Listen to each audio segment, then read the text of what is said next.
Hello everyone, आप सभी का गणित एनालिसिस चैनल पर स्वागत है।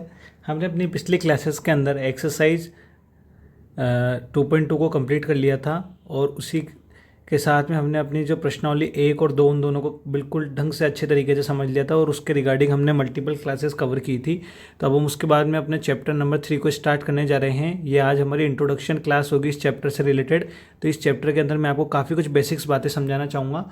तो उसको एक बार हम समझते हैं और जो हमारे चैप्टर का नाम है एक बार हम उसका अर्थ समझते हैं कि ये चैप्टर का नाम का मतलब क्या है। ठीक है, एक बार हम इसको समझने की कोशिश करते हैं। देखिए आप, जो हमारा चैप्टर नंबर 3 है मैथ में, उसका नाम है दो चर वाले रैखिक समीकरण युग्म। मैंने इसका यहाँ इंग्लिश में भी नाम लिखा है pair of linear equation in two variables. ठीक है, तो हमें यहाँ पर दो तीन बातों पर खास ध्यान देना होगा। कौन कौन सी बातें हैं उस पर हम ध्यान देंगे। उसके लिए मैं एक बार अपना पेन को चेंज कर लेता हूँ और आपको मैं बताने की कोशिश करता हूँ। यहाँ पर लिखा हुआ है दो चर वाले रैखिक समीकरण युग्म। तो देखिए, आपको यहाँ एक बात तो समझ में आ रही है कि इस सवाल के अंदर कितने चर राशियाँ होंगी, दो। ठीक है, कितने चर होंगे, दो। तो यहाँ पर आपके पास चर होंगे। जो आपकी समीकरण होगी उसका क्या मतलब है वो भी हम समझते हैं, और ये किस प्रकार की समीकरण है इस बात को भी हम समझते हैं। और युग्म का मतलब क्या होता है, पेयर। इस बात के आप अच्छे तरीके से समझते हो कि पेयर का मतलब क्या होता है। कहीं भी दो चीज़ों का एक साथ होना क्या कहलाता है, पेयर कहलाता है। अब देखिए, दो चर लिखा हुआ है, यहाँ पर रैखिक समीकरण लिखा हुआ है। इन सभी बातों को हम अच्छे तरीके से समझते हैं। एक बार मैं अपनी स्लाइड को चेंज करता हूँ और इस जो आपका चैप्टर है दो चर वाले रैखिक समीकरण युग्म, इसका मैं पूरे नाम को अच्छे तरीके से आपको समझाने की कोशिश करता हूँ। देखिए, हमने अपनी पिछली क्लास में जो बहुपद वाले चैप्टर को जब हमने शुरू किया था उसके अंदर हमने समझा था कि चर राशि क्या होती है, अचर राशि क्या होती है, व्यंजक या बीजीय व्यंजक क्या होते हैं, समीकरण क्या होता है और बहुपद क्या होते हैं। तो एक बार मैं उन्हीं बातों को वापस रिकॉल करते हुए आपको समझाने की कोशिश करता हूँ कि देखिए, चर राशि ऐसी राशियाँ होती है जिसका मान निश्चित नहीं होता है ना। कोई भी निश्चित मान नहीं होता है, वो क्या कहलाती है, चर राशि। इसके लिए हम क्या क्या मानते थे चर राशि में, ए बी सी डी, यानी जो आपके ए बी सी डी के या फिर जो आपके अल्फ़ाबेट है ना उसके अंदर लगभग 26 लेटर होते हैं। तो वो सभी किसके अंदर आते हैं, किसके अंदर आएंगे वो आपके, वो सभी हमारे आएंगे चर राशि के अंतर्गत। मतलब कौन कौन से, ए बी सी डी, इससे लेकर के आप कहाँ तक चल जाइए, एक्स वाई जेड तक, ये सभी किसके अंदर आते हैं, चर राशि के अंदर। हो सकता है कि कई जगहों पर कैपिटल लेटर्स का भी यूज़ हो, तो वो भी एक बात वही है। जैसे देखिए, किसी सवाल में हो सकता है कि एक्स का मान 1 हो, किसी अन्य सवाल में एक्स का मान 2 हो सकता है, किसी जगह एक्स का मान 3 हो सकता है। तो यहाँ आपको समझ में आ गया होगा कि मैंने एक्स के मान 2-3 मान ले लिए। इसको समझाने के लिए मैं एक उदाहरण लेता हूँ। जैसे मान लीजिए मैंने एक एग्जाम्पल लिया, एक्स प्लस वाई बराबर मैंने लिया 3। ठीक है, तो मैं एक काम करता हूँ, एक्स का मान रखता हूँ, वाई का मान रखता हूँ। क्या हर बार 3 आएगा क्या, ऐसा होना संभव नहीं है। तो उसके लिए मैं एक काम करता हूँ, इस y को एक बार इधर भेज देता हूँ, पक्षांतरण कर देता हूँ। अब मेरे पास क्या समीकरण बन जाएगी, 3 माइनस का y, ये क्या बन जाएगी, एक समीकरण। अब मैं x का मान रखता हूँ, मान लो मैंने एक बार x बराबर 1 रखा, तो y का क्या मान मिलता है हम चेक करते हैं। तो देखिए, मैंने x बराबर क्या रख दिया, 1 बराबर क्या हो गया, 3 माइनस का y। ठीक है, इस 3 को मैं इधर भेज देता हूँ तो क्या हो जाएगा, 1 माइनस का 3 बराबर इधर क्या बच रहा है, माइनस का y। एक में से 3 नहीं जाता है, 3 में से 1 तो घटेगा 2, पर बड़ी संख्या का कौन सा चिन्ह है, माइनस का। तो उत्तर क्या हो जाएगा, माइनस का 2 और माइनस का y। क्या माइनस से माइनस कट हो जाएगा तो y बराबर कितना आ जाएगा, 2। तो देखिए, x का मान आपने 1 रखा तो y का मान क्या मिल गया, 2। अब एक काम करता हूँ मैं फिर से, x का मान क्या रखता हूँ यहाँ पर, 2 रख के देखता हूँ, देखिए क्या मान मिलता है। तो 2 बराबर क्या हो जाएगा, 3 माइनस का y। ठीक है, तो मैं एक काम करता हूँ, इस 3 को इधर भेज देता हूँ। 3 का जैसे पक्षांतरण होएगा, यहाँ पर ये प्लस का है, इसके आगे कोई चिन्ह नहीं है, तो इसका मतलब ये होता है कि वह संख्या प्लस की होती है, धनात्मक होती है। जैसे आप उसका पक्षांतरण करोगे तो वह संख्या ऋणात्मक हो जाएगी या नेगेटिव हो जाएगी। बराबर यहाँ क्या बचेगा, माइनस का y। गणित में आप जानते हो कि दो चिन्ह आमने सामने नहीं आते हैं, इसलिए हम क्या लगा देंगे यहाँ, ब्रैकेट। अब 3 में से 2 जाएगा तो 1 बचेगा, बड़ी संख्या का आगे कौन सा चिन्ह, माइनस का, तो क्या बचेगा, माइनस का 1। और यहाँ क्या आ गया, माइनस का y।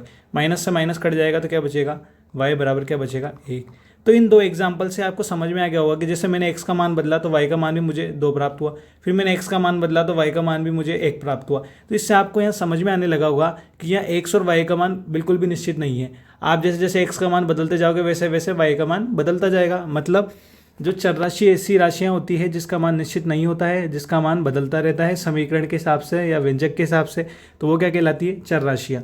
तो इस बात को हमने अच्छे तरीके से समझ ही लिया था पिछली क्लास में। अब हम समझते हैं अचर राशि क्या होती है। देखिए, मैं बताता हूँ आपको। अब हमारा अगला इसी के अंदर टॉपिक है अचर राशि। अचर राशि ऐसी होती है जिसका मान क्या होता है, क्या होगा, इसका मान निश्चित होगा। इसका एक कोई ना कोई निश्चित मान हमें दिया गया होता है। निश्चित का मतलब जैसे मान लीजिए गणित के कोई भी अंक है, 0, 1, 2, 3, इससे लेकर के अनंत की ओर जा रहा है, क्या ये सभी निश्चित है?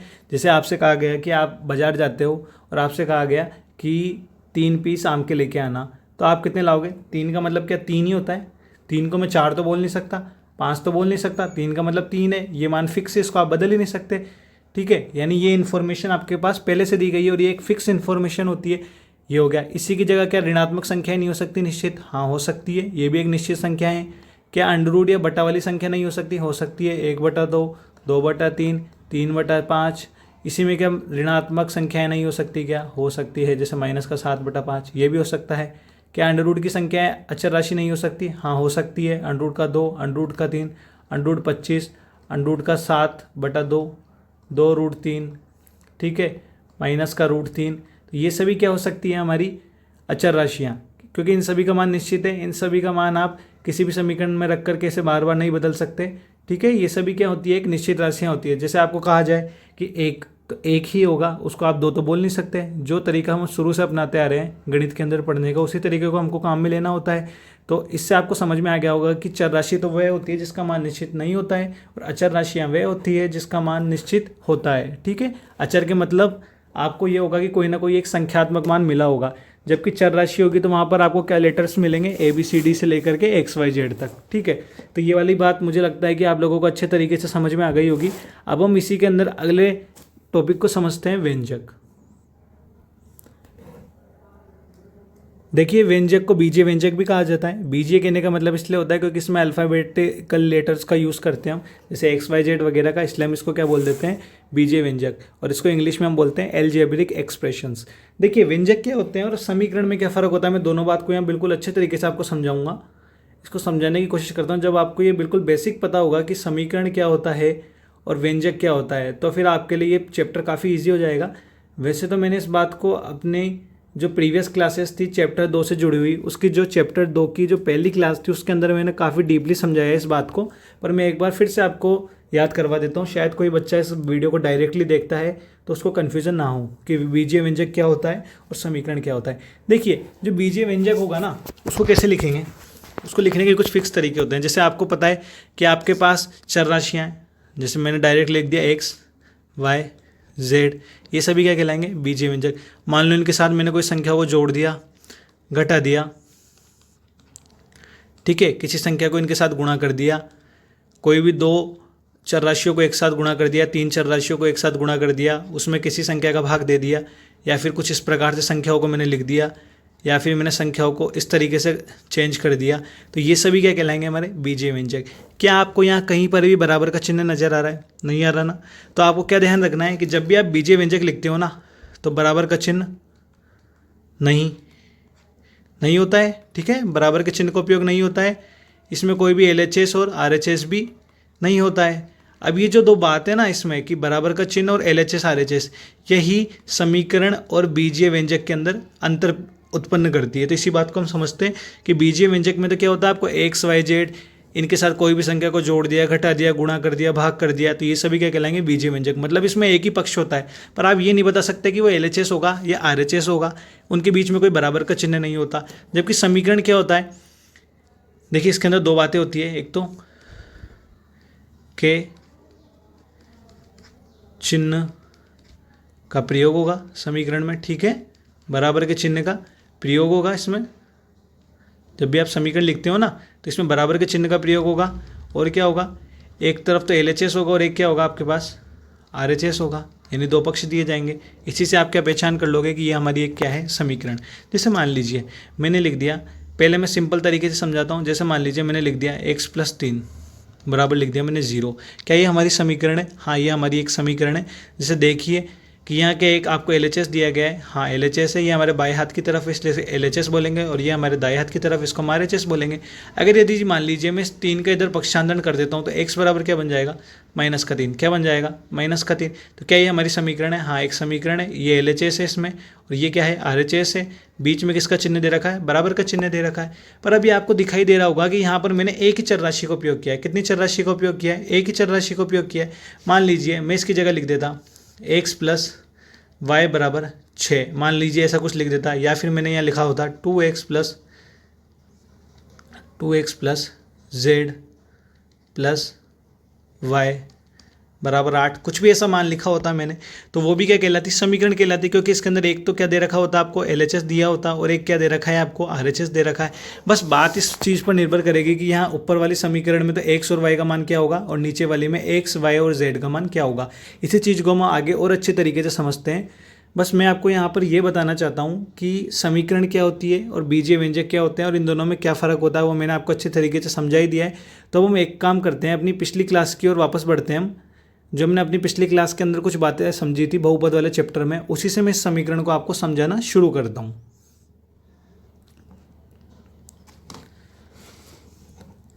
आप लोगों ने पिछली क्लास में बहुपद के कुछ प्रकार पढ़े थे, ठीक है। तो आपने उनमें से एक बहुपद पढ़ा था, कौन सा, रेखिक बहुपद। हमने एक बहुपद पढ़ा था रेखिक बहुपद। देखिए रेखिक बहुपद क्या होता है, आप लोगों को ध्यान है, रेखिक बहुपद जो होते हैं ना एक प्रकार के क्या होते हैं, व्यंजक होते हैं। इसमें कहीं भी बराबर के चिन्ह का उपयोग नहीं होता है, ठीक है। मैंने उस बात को अच्छे तरीके से समझाया था कि इसमें बराबर के चिन्ह का उपयोग नहीं होता है। तो रेखिक बहुपद मैंने यहाँ लिखा। जो रेखिक बहुपद होता है ना, इसको लिखने का एक मैंने मानक रूप लिखवाया था। उससे पहले मैं एक बात बता देता हूँ, रेखिक बहुपद में घात कितनी होती है बहुपद की, एक होती है। क्यों होती है, मैंने इसको अपनी पिछले क्लास में अच्छे तरीके से समझाया है। तो रेखिक बहुपद की घात कितनी होती है, एक होती है। जो आपका रेखिक बहुपद होता है ना, उसको लिखने का एक मैंने सामान्य रूप या फिर मानक रूप लिखवाया था ना, या फिर इसको हम क्या बोल सकते हैं, एक मानक समीकरण लिखवाई थी मैंने। क्या लिखवाई थी, आप लोगों को ध्यान होगा, ax प्लस का b, कुछ ऐसा लिखवाया था क्या मैंने, हाँ ऐसा ही लिखवाया था मैंने। और साथ में क्या लिखवाया था कि a का मान क्या नहीं हो सकता, 0। ये क्यों लिखवाया था, ये मैंने अपनी पिछली क्लास में बता दिया है। एक बार मैं आपको फिर से बता देता हूँ। यदि यहाँ पर a का मान 0 होगा तो हमारे पास b बचेगा, जो क्या होगा, एक अचर बहुपद। और रेखिक बहुपद होने के लिए अधिकतम घात कितनी होनी चाहिए, 1 होनी चाहिए। जबकि अचर बहुपद की अधिकतम घात कितनी होती है, 0 होती है। क्यों होती है, इसके बारे में मैंने पहले आपको बता दिया है। देखिए अभी जैसे मान लीजिए मैंने कुछ लिखा है 2x प्लस 3, ये क्या है, एक रेखिक बहुपद है। क्यों है, x की अधिकतम घात कितनी है, 1 है। मान लीजिए अगर मैं इसको बहुपद के रूप में लिखना चाहूँ तो कैसे लिखूंगा, px बराबर 2x प्लस 3 लिखूंगा। तो यहाँ x की घात 1 होगी, या अगर यहाँ पर भी x लिखूंगा तो इसकी घात कितनी लगेगी, 0, क्योंकि ये एक अचर बहुपद है। तो वहाँ चर राशि की घात कितनी होती है, 0 होती है। और किसी भी राशि पर घात 0 करने से उसका मान क्या हो जाता है, 1 होता है। और 1 को हम अक्सर लिखते नहीं है, यदि वे गुणा और भाग के रूप में दिया गया है, जोड़ और बाकी के रूप में दिया गया है तो लिखना पड़ेगा। और गुणा और भाग के रूप में दिए जाने पर उसको हम नहीं लिखते हैं। तो देखिए यहाँ px बराबर क्या हो गया, 2x प्लस 3, ठीक है। तो इससे आपको बराबर के चिन्ह से कंफ्यूज नहीं होना, ये कोई समीकरण नहीं है, ये बहुपद को लिखने का एक तरीका है। इसलिए मैंने px बराबर 2x प्लस 3 लिखा है। असल में हमें जिस बात पर ध्यान देना है वो क्या है, 2x प्लस 3 का मतलब क्या है, ये कि जैसे देखिए इधर आप, जैसे मैंने यहाँ लिखा है 2x प्लस 3, क्या है, ये एक व्यंजक ही दिख रहा है ना आपको डायरेक्टली। क्या इसके आगे पीछे कोई पक्ष दिख रहा है, नहीं दिख रहा। अधिकतम घात कितनी है इसकी, 1 है। तो कौन सा बहुपद होगा ये, कौन सा बहुपद होगा, लीनियर पोलिनोमियल है ना। इसको इंग्लिश में क्या बोलते हैं हम, लीनियर पोलिनोमियल, या फिर हिंदी में क्या बोलेंगे हम इसको, रेखिक बहुपद। इसी की जगह मान लो मैंने आगे कोई भी चर राशि लिख दी, अचर राशि लिख दी। जैसे मान लीजिए मैंने इसको कुछ इस तरीके से लिखा, x प्लस 6/7 लिख दिया। तो ये भी क्या होगा, एक रेखिक बहुपद होगा या नहीं होगा, होगा। मैं यहाँ इंग्लिश में नाम लिख देता हूँ, उससे आपको कंफ्यूज नहीं होना। क्या होगा, लीनियर पोलिनोमियल, मतलब रेखिक बहुपद होगा। इसकी भी अधिकतम घात कितनी होगी, 1 होगी। क्योंकि जो बहुपद होता है ना वो एक प्रकार से व्यंजक होता है। पर जैसे जैसे आप बड़ी क्लास में जाते हो तो आपके स्टैंडर्ड को चेंज करने के लिए जो भी आपके सामने गणित में संक्रियाओं का या फिर जिन भी संख्याओं का चीज़ों का उपयोग होता है उनका नाम बदलता जाता है, ठीक है। चीज़ों का बेसिक वही रहता है, बातें वही रहती है, बस हमारे को अपनी समझ थोड़ी बढ़ाने की ज़रूरत होती है, इसलिए टॉपिक्स का नाम बदला जाता है। लगभग टॉपिक्स समान होते हैं छोटी क्लास से लेकर के बड़ी क्लास तक। तो देखिए अब आप इसमें, जैसे मैंने ये लिखा 2x प्लस 3, 3/2x प्लस 6/7, पर आपने इसमें एक बात नोटिस की कि मैंने इसमें कोई अन्य चर राशि का उपयोग किया क्या, नहीं किया। यहाँ पर एक ही चर राशि का उपयोग किया। और जब मैंने आपको ये जो बहुपद वाला चैप्टर पढ़ाया था ना, तो मैंने उस टाइम जब बहुपद के उदाहरण करवाए थे तब आपको कहा था कि एक चर में ही आपके बहुपद दे रखे हैं, ठीक है। 2 चर राशियों में आपके बहुपद नहीं दिए गए हैं। तो ये बात आपके लिए बहुत आसान थी वहाँ उस समय समझना, ठीक है। ये बात आपके लिए उस समय समझना बहुत आसान थी। जो आपको ये रेखिक बहुपद वगैरह सब दिए थे ना, किस में दिए थे, केवल एक चर में, या तो x के रूप में आता था, या y के रूप में, या फिर अल्फ़ाबेट के किसी भी लेटर के रूप में आता था। ABCD से लेकर के XYZ तक जो भी लेटर्स होते हैं किसी भी रूप में आता था। तो अब आपको पता है क्या करना है, अब हमें थोड़ा सा अपने स्टैंडर्ड को बढ़ाने की ज़रूरत है। और इससे रिलेटेड कुछ बातों को आपने 8वीं 9वीं क्लास में काफ़ी अच्छे तरीके से सीखा है। मैं एक बार उन बातों को आपको वापस याद दिलाने की कोशिश करता हूँ, तो एक बार आप उन बातों को समझिए। देखिए अभी तक हमने रेखिक अभी तक हमने रेखिक बहुपद कैसे लिखा, मान लीजिए मैंने लिख दिया 2x+7, ये क्या होगा, एक रेखिक बहुपद होगा। ठीक है, अगर यदि मान लीजिए इस बहुपद के बराबर में अगर यदि मान लीजिए मैं इधर कोई भी मान लिख दूं, जैसे मान लीजिए मैंने यहाँ लिख दिया 8 लिख दिया, समझिए आप एक बार इस टॉपिक को, जैसे मान लीजिए मैंने 8 लिख दिया बराबर में, तो क्या हमें यहाँ दो पक्ष मिल गए, एक तो हमें क्या मिल गया LHS मिल गया और एक क्या मिल गया RHS मिल गया, बीच में बराबर का चिन्ह आ गया। तो बोलो आप क्या इसको एक समीकरण कहोगे, हाँ कहोगे, समीकरण कहोगे। पर ये कौन सी समीकरण होगी बताइए, यहाँ कितनी चर राशियों का उपयोग हुआ है, यहाँ पर एक ही चर राशि का उपयोग हुआ है ना, तो ये कौन सी समीकरण होगी, एक चर में। ठीक है, किस में होगी, एक चर में। पर यहाँ अधिकतम घात कितनी है, एक है ना, तो जहाँ पर घात एक होती है वहाँ कौन सा शब्द काम में लेते हैं, रेखिक। तो ये क्या कहलाएगी, एक चर में रेखिक समीकरण। क्या कहलाएगी, एक चर में रेखिक समीकरण। ठीक है, अगर मान लीजिए मैंने इसकी जगह लिखा होता 2x + y = 6, तो क्या हमें यहाँ LHS मिल रहा है, हाँ मिल रहा है, एक RHS मिल रहा है, बीच में बराबर का चिन्ह है, दो पक्ष हमें मिल ही गए हैं, तो ये भी क्या है, एक समीकरण है। पर बताइए यहाँ कितने चर का उपयोग हुआ, दो चर का उपयोग हुआ, पर इन सभी की घात कितनी है, एक। क्या कहीं भी घात दो नजर आई आपको, नहीं आई ना, तो आप इनको कौन सी समीकरण बोलोगे, रेखिक समीकरण। पर कौन सी, दो चर में रेखिक समीकरण। तो अब आपको फर्क समझ में आ रहा होगा कि एक चर में रेखिक समीकरण, जैसे देखिए जब भी आपको एक चर में रेखिक समीकरण दी जाती है ना, तो उसको आप इजीली सॉल्व कर सकते हो कि एक पक्ष का पक्षांतरण कर दो और जो आपकी चर राशि होती है उसका मान आसानी से मिल जाता है। जब आपको दो चर में रेखिक समीकरण दी जाती है ना, तो उसको हल करना इतना आसान नहीं होता, क्योंकि जैसे मान लीजिए अगर यदि मान लो मैं x का मान रखूंगा तो y का मिलेगा, या y का रखूंगा तो x का मिलेगा। जैसे जैसे x का मान बदलता जाऊंगा वैसे वैसे ही y का मान बदलता जाएगा। अभी कैसे बदलेगा इस बात को भी मैं आपको समझाता हूँ, तो देखिए आप इस बात को ढंग से। इसके पहले एक उदाहरण और लिख देता हूँ। मान लीजिए मैंने यहाँ लिखा होता है x + y + z = 9। मान लीजिए मैंने कुछ ऐसा मान लिखा होता, तो इन सब की अधिकतम घात कितनी है, एक है। तो ये भी क्या होगी, एक समीकरण होगी, पर कितने चरों में होगी, तीन चर में रेखिक समीकरण होगी। पर जो हमारा चैप्टर है ना, उस चैप्टर का नाम आपको क्या दिया गया है, दो चर में रेखिक समीकरणों के युग्म दिया गया है। तो दो चर में रेखिक समीकरण मतलब आपका जो बेसिक कॉन्सेप्ट्स है ना इस चैप्टर का, तो वो इस बात पे निर्भर करेगा कि वहाँ पर दो ही चर राशियाँ दी जाएगी आपको। अक्सर यहाँ पे जो भी सवाल है XY के रूप में दिए जाएंगे। चाहे तो ABCD भी का भी उपयोग कर सकते हैं, पर उसका उपयोग क्यों नहीं कर रहे हैं वो मैं अभी आपको आगे समझाने की कोशिश करता हूँ। अधिकतर सवालों में यहाँ पर किसका उपयोग करोगे आप, X और Y का। ठीक है, और जो ये नीचे वाली समीकरण है ना, ये कितने चरों में दी गई है आपको, तीन चर में एक रेखिक समीकरण आपको यहाँ पर दी गई है। ठीक है, तो हमारे सिलेबस में जो हमारा चैप्टर है उसके अंदर क्या जरूरी है, हमारे 2x + y = 6 और जो ये ऊपर है ना 2x + 7 = 8, इसके रिलेटेड सवाल आपने 8वीं क्लास के अंदर करे होंगे। चैप्टर नंबर 2 के अंदर इस तरह से सवाल किए होंगे। एक चर में रेखिक समीकरण को आपने वहाँ पर हल किया होगा ईजी तरीके से, तो वो आपको आता है। जैसे मान लीजिए अगर मैं 2x + 7 को आगे हल करूँ, तो इस 7 का क्या कर दूंगा, इधर मैं पक्षांतरण करूँगा, नहीं करूँगा, इधर 8 है तो इधर -7 हो जाएगा। ठीक है, और इसको और आगे हल करूँगा, 8 में से 7 जाएगा तो 1 बचेगा। और जैसे ही मुझे यहाँ x का मान निकालना है तो 1 में किसका भाग लग जाएगा, 2 का। यानी जब भी आपको एक चर में रेखिक समीकरण दी जाए उसको आप आसानी से हल कर सकते हो। पर यदि आपको दो चर में रेखिक समीकरण दे दी जाए तो उसको हल करना इतना आसान नहीं होता। उसको मैं आपको समझाने की कोशिश करता हूँ। देखिए मान लीजिए हमें एक रेखिक समीकरण दी गई 2x + y = 6 दे दिया गया, मान लीजिए दो चरों में। तो मैं एक काम करता हूँ, जो ये y है ना इसको इधर भेज देता हूँ। इधर क्या बचेगा, x 2x और इधर क्या हो जाएगा 6 - y। इस 2 को भी मैं क्या करता हूँ, इधर भेज देता हूँ। तो ये गुणा था, इसका जैसे ही पक्षांतरण होगा तो क्या लगेगा, इसका भाग लगेगा। अब देखिए x चर राशि है, y चर राशि है, मैं इसका मान कुछ भी रख सकता हूँ। आप चाहें तो y का मान रख लीजिए, तो हमें x का मान मिलेगा। मैं एक काम करता हूँ, y का मान मैंने रखा y = 2 रखने पर। ठीक है, y = 2 रखने पर, तो जैसे मैं y का मान इसमें 2 रखूँगा तो x बराबर क्या होगा, 6 - y की जगह आ जाएगा 2/2। 6 में से 2 जाएगा तो क्या बचेगा, 4, और बटा में क्या हो जाएगा 2। तो x का मान कितना मिला, 2, y = 2 रखने पर। अब मैं एक काम करता हूँ, y का मान क्या रखता हूँ यहाँ पर, 4 रखने पर। देखते हैं क्या है इसमें x का मान बदलता है या नहीं बदलता। तो x बराबर क्या दिया गया हमें, 6 माइनस का y है यहाँ पर। इस y की जगह पर मैं क्या रख देता हूँ, 4, बटा में क्या है 2। ऐसे कैसे, 6 में से 4 जाएगा तो 2 बचेगा, 2 में किसका भाग लगेगा, 2 का। तो x बराबर क्या आ जाएगा, 1। अब मैं एक काम करता हूँ, फिर से आपको इस बात को समझाने के लिए y का मान मैं यहाँ रखता हूँ 8।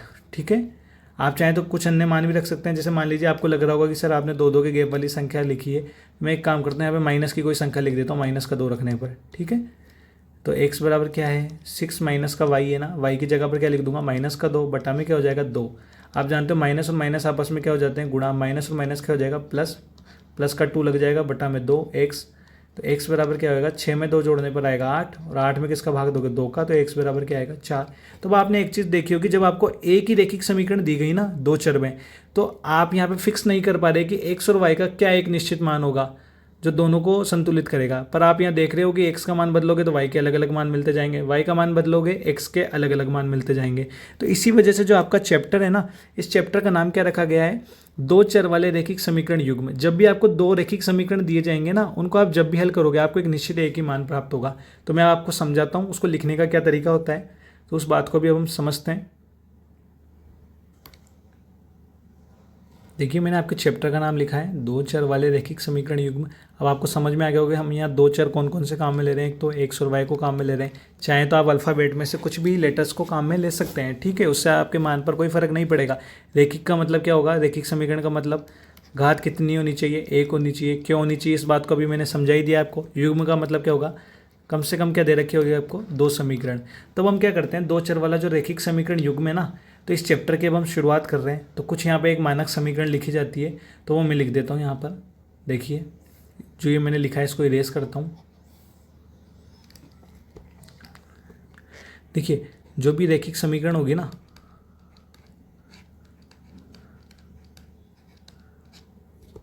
दो चर, तो उसका एक मानक रूप होता है। क्या होता है, ax plus b y plus c बराबर क्या होता है 0। ये क्या होता है, किसका मानक रूप होता है, किसका, एक रैखिक समीकरण का मानक रूप होता है जो दो चर में आपको दी जाती है। तो अभी आपने देखा होगा ना, अधिकतर जगह x और y का उपयोग हो रहा होगा और बराबर में क्या आ रहा होगा, कोई ना कोई संख्या आ रही होगी। तो ये जो c है ना, एक अचर राशि है, इसका जैसे ही पक्षांतरण करेंगे ये उधर चल जाएगा। तो ये आपको रैखिक समीकरण दी गई है दो चर में। परंतु मान लीजिए हमें यहाँ पर युग्म दिया गया है, युग्म दिया गया होगा तो इसका मतलब दो समीकरण होगी एक जैसी। अब उन समीकरणों की कैसे पहचान करें, तो उसके लिए हमारे पास एक मानक रूप होता है। तो मैं यहाँ लिखता हूँ दो चर वाले, डायरेक्टली जो ये रैखिक समीकरण होती है ना दो चर में, तो इसका मानक रूप तो ये होता है ax plus b y plus c. इसको डायरेक्टली पहचानने का तरीका। परंतु यदि आपको युग्म बोल दिया जाए, दो चर वाले रैखिक समीकरण युग्म का मानक रूप,